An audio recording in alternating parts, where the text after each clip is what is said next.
Channel. Big boss season 9లో 13వ వారం elimination లో భాగంగా దివ్య ఎలిమినేట్ అయ్యి తన ప్రయాణాన్ని ముగించుకొని బిగ్ బాస్ స్టేజ్ మీదకి వచ్చింది.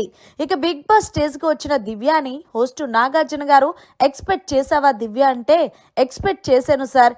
ఎందుకు అంటే లాస్ట్ వీకే నేను ఎలిమినేట్ అయిపోయాను, కానీ ఏదో లక్కు కొద్దీ 1 వీక్ ఉన్నాను అంతే సార్ అంటూ చెప్పడంతో నాకు సార్ నవ్వి, సరే మరి వెళ్లే ముందు మన టీవీ ద్వారా హౌస్ లో ఉన్న కంటెస్టెంట్స్ గురించి కొన్ని వాళ్ళు చేసే తప్పులను కరెక్షన్ చేసి వెళ్ళు మరి అంటే ఎస్ సార్ అంటూ చెప్పుకొచ్చింది.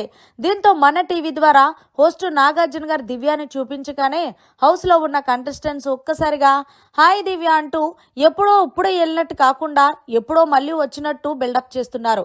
ఇక ఇందులో భాగంగానే ముందుగా మరి మీ అన్న భరణి దగ్గర నుంచి స్టార్ట్ చేద్దాం. దివ్య, భరణి గారి గురించి ఏం చెప్తావు అంటే, భరణి గురించి ఏం చెప్పాలి సార్, నిజంగా భరణి గారు చాలా జెన్యున్ గా ఉంటారు అని అనిపించింది.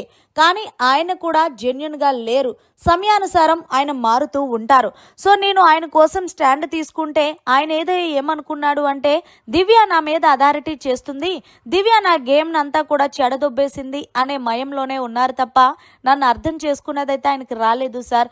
ఎంతసేపు నేను అర్థం చేసుకోవడమే తప్ప అంటూ భరణి గారి గురించి చెప్తూ, భరణి గారు ఇప్పటికైనా మీ గేమ్ను మీరే ఆడుకోండి, ఎవరి చేతుల్లోని పెట్టద్దు అంటూ బిగ్ బాస్ స్టేజ్ మీద దివ్య మాట్లాడింది. ఇక ఇందులో భాగంగానే తనూజ గురించి మాట్లాడుతూ, తనూజ నువ్వు చాలా బ్రిలియంట్ అంటూ ఫీల్ అవుతూ ఉంటావు, నీకన్నా తోపున్న వాళ్ళు చాలా మంది హౌస్ లో ఉన్నారు, కానీ నువ్వే టాస్క్ లోని అంత పెద్ద తోపు ఎవరు లేదని ఫిక్స్ అవుతుంటావు. అలాగే కాకుండా కొన్నిసార్లు మాటలు వదిలేస్తావు. నీలో నాకు నచ్చనిది ఏదైనా ఉంది అంటే ఓవర్ కాన్ఫిడెన్స్, నీకు నువ్వే తోపని ఫీల్ అవుతూ ఉంటావు. పైగా ఎవరు ఏం చెప్పినా సరే చెప్పకపోయినా అది నువ్వే ఆలోచించేసుకుంటావు. ఎగ్జాంపుల్ భరణి గారు నేను గానీ మాట్లాడుకోవడం నువ్వు చూసావంగో, మేమిద్దరు నీకోసమే మాట్లాడుకున్నాము అని ఫీల్ అయిపోతావు.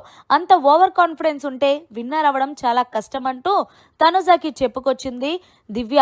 అలాగే నీది ఏదైతే ఓవర్ కాన్ఫిడెన్స్ ఉందో అది తగ్గించుకుంటే బాగుంటుంది అంటూ ఇక ఇందులో భాగంగానే రీతు దగ్గరికి వచ్చి, రీతు ఎప్పుడు కూడా నీకన్నా నేనే ఎక్కువ టాస్కులు ఆడాను, నీకన్నా ఎక్కువ టాస్కుల్లో నేనే విన్ అయ్యాను, కానీ నువ్వెప్పుడు నన్ను తక్కువగా చూసావు.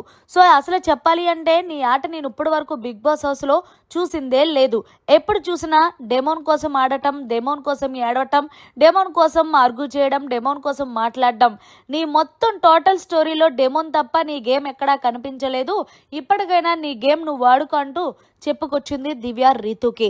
ఇక ఇమాన్యుయల్ గారి దగ్గరికి వచ్చి, ఇమాన్యుయల్ హౌస్ లోకి వచ్చినప్పుడు తర్వాత తెలుసు రిపీట్ ఇక ఇమాన్యుయల్ దగ్గరకు వచ్చి, ఇమాన్యుయల్ హౌస్లోకి వచ్చిన తర్వాత తెలిసిందే నిజంగా నీతో బాండింగ్ అనేది, నాకు చాలా సపోర్ట్ చేసావు, thank you very much.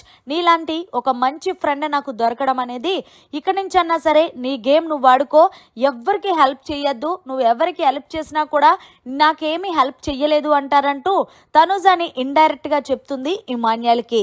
So ఇలాగా దివ్య హౌస్లో ఉన్న పవన్ కళ్యాణ్ కూడా, పవన్ కళ్యాణ్ నువ్వు గేమ్ విన్నర్ అవ్వాలి, విన్నర్ గానే బయటకు రావాలి, కప్పు తీసుకోనంటూ పవన్ కళ్యాణ్ కి చెప్పి, అలాగే డెమోన్ ఇప్పటికైనా సింగిల్ గా గేమ్ ఆడుకో అంటూ మొత్తానికి హౌస్ లో ఉన్న కంటెస్టెంట్స్ అందరికీ చెప్పేసి బిగ్ బాస్ స్టేజ్ మీద నుంచి వచ్చేసింది దివ్య.